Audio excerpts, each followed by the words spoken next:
So, hey everyone, welcome to Tea Time episode 3. We're talking today about meta titles and descriptions with SEO specialist Adam Futer.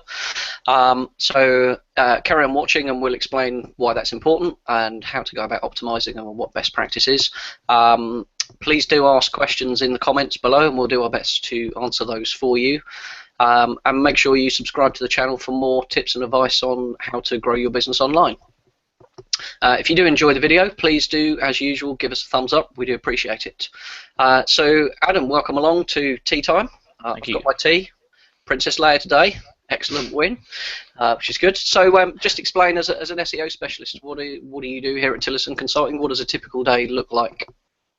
Okay, well, a typical day for me is obviously I work on a lot of client accounts, which is obviously aimed at increasing their organic rankings, which in turn is the overall point is to make sure we increase the traffic and overall sales going to their site as well. We also do a lot of hack time here at Tillison as well. We've got to make sure that we keep on top of everything that's going on with SEO, making sure we sort of understand all of Google's techniques just to make sure we're on top of everything, because SEO is always changing, so what's okay now may not be okay in 6 months, for example. So obviously important that we're keeping on top of that. Also spend a lot of my time coaching with clients as well. This can be over the phone or actually in-house as well, so that the client can understand all the techniques we do and implement all the techniques themselves as well. Okay, excellent, thank you. So today we're talking about on-page SEO, and more specifically about metadata, and even more specifically about meta titles and descriptions. So maybe we should start first of all with on-page SEO versus off-page. You just explain that briefly for the viewers. Well, the on-page SEO, as you quite rightly mentioned, goes towards the metadata. So you can change elements such as, the titles, descriptions. Won't go into too much. The image tags, heading tags, all on your site. But it also goes down to internal linking as well, how you link each page on your site. Whereas the off-page sort of goes on to more article building on third-party property sites. You've got social media work in there, which helps with SEO, and also user experience as well. Also puts a factor into SEO, and that all part of the off-page side of things, which it obviously isn't the on-page. Sure. Okay. This is just one area of on-page is looking at metadata. So what is metadata? Okay, in short, the metadata is data about data, but a lot of people know it as each individual web page has got its own unique set of metadata, which again includes your titles, your descriptions, the old keyword fields, but you also got heading tags and image tags as well. It allows Google to have a little snippet of what your page exactly is about. So Google will index all this data, and if your page is about science fiction books, for example, basically the metadata will allow you to tell Google to see exactly what that data is all about and exactly what the page is about.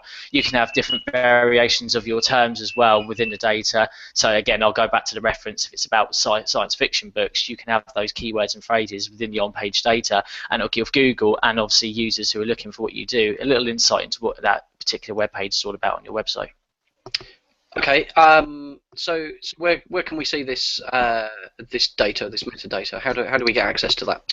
Okay, well, I'm just going to share the screen at the moment so you can see exactly what I'm doing. So I'm just on Google at the moment. I'm just going to use Amazon.co.uk as a prime example. It's a trusted site. Pretty much everyone knows what Amazon is.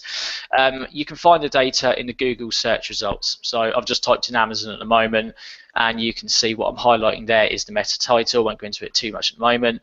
And what I'm highlighting here is the meta description. So if you use any search query on Google, the first place you can find a snippets of the metadata is actually in the search results there. Another place you can find it is in the HTML coding of the site. So if I just click into Amazon here and then right click to view page source, this will give you the nice HTML coding, which can look a little bit daunting to a lot of people. So a lot of people won't actually go into that, but all the on-page data and metadata will actually be found in the HTML coding, which you can see at the moment on Amazon.co.uk. Okay, so that's the code that your browser looks at and then uses to render the page in your browser, so it looks pretty to you and me, and to other users, of course. But actually, Google crawls that data as well to look for this metadata that we're talking about. Yes, Bob. So let's get to the nitty gritty of what we're talking about today then. So meta titles and descriptions, what are they? How do we optimize them? What's best practice? Okay, so I'll just go back to Amazon as an example.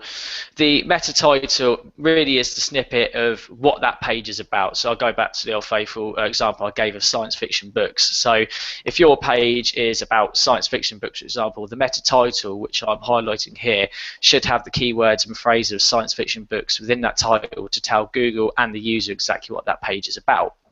The actual description, which I'm showing here, is a little bit more of a snippet exactly what that page is about. So again, if it's about science fiction books, you can have keywords and elements around that data in the meta description there to tell people exactly what that page is about.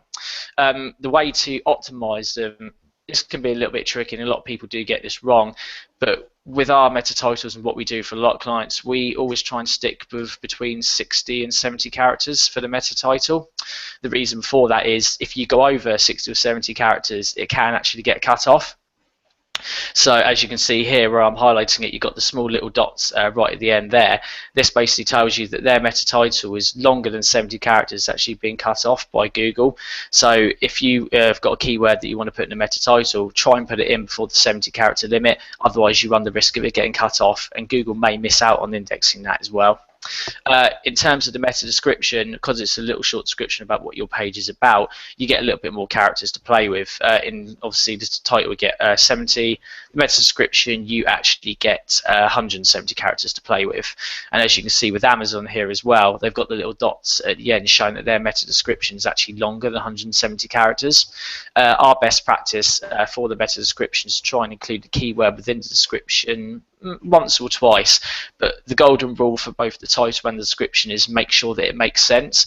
So if you're just trying to add keywords in there primarily for the sake of it, it's probably not worth doing. So the golden rule is if it looks okay to you, it makes sense to you, Google's going to find that as well. I think it's going to make sense to Google, it's going to make sense to the users, but just don't try and spam it with keywords left, right and centre. Okay, and if you do just cram a whole set of keywords in there to try and kind of cheat the search engine a little bit, it's going to look pretty terrible to a human being, to a user that's actually searching Google. Even if you are at the top, it's going to look pretty nasty. It's not really particularly great for your brand anyway. But as you say, Google's probably not going to like that if you just kind of shoehorn loads of stuff in there. No, exactly. So the first thing is, as you quite already mentioned, it looks bad to the user. Even if you are position 1, 2 or 3, the first one seen, it's going to look bad to them. But the worst thing is, if it looks bad to Google, there's that slight chance that Google could penalise you for that if they try. If you've got each page has got its own unique set of data. So if you're just putting bad techniques, spamming it full of keywords on every single page, Google could look at that, potentially penalise your site. It's not guaranteed to, but you always run the risk of doing that. If you just try and populate the keyword fields and the meta title fields full of keywords, primarily for the sake of it, it looks unnatural to us. It looks unnatural to Google, so you don't want to run the risk of doing that. No, you certainly don't want a Google penalty. That's not fun. Okay, so how do we edit the data?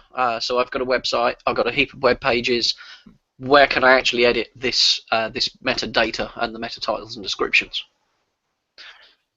The data itself is in the back end of the website, so you need access to your CMS system. So if you've got WordPress, Magento, or even if you've got a custom-built CMS for you, there's plugins that you can change the meta fields on each individual page. Sometimes those fields won't be there, so you may need to ask your web developer to create the fields for you. And when you go onto the back end of the website, you can find each individual page, and normally at the bottom you can change the meta title, the meta descriptions, and the meta keyword fields. But you can also change elements such as the heading tags and the image tags as well. Failing that, you may need to use FTP access. This actually shows you the HTML coding of the website, which I just showed you earlier, and can actually be a little bit more tricky. So if you're not confident in doing that, the best way that we always advise people is just to put the data into spreadsheets and ask your web developer to do it for you, because if you make any mistakes in the HTML code, it can actually even knock your website offline. So you've got to be really careful doing that. Yeah, so don't touch FTP and start messing about with files unless you know what you're doing. Yes, I've been there, folks. Just seriously, don't do it. It's not fun. So yeah, absolutely stay away from there.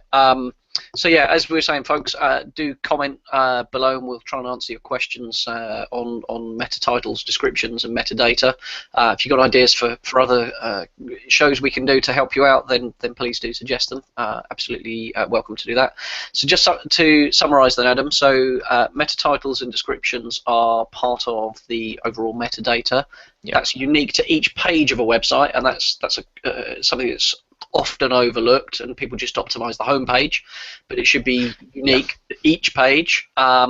You want to make those titles and descriptions relevant for particular search terms that you're trying to optimize for. Keep them to 70 characters and 170 characters, and make them ready for human consumption. Absolutely. People buy stuff, Google doesn't. So optimize for human beings.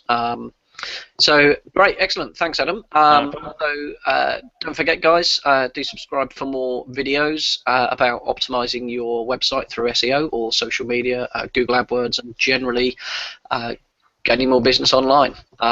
If you've enjoyed this, please do give us a thumbs up. We do appreciate it. Thanks for watching. Cheers.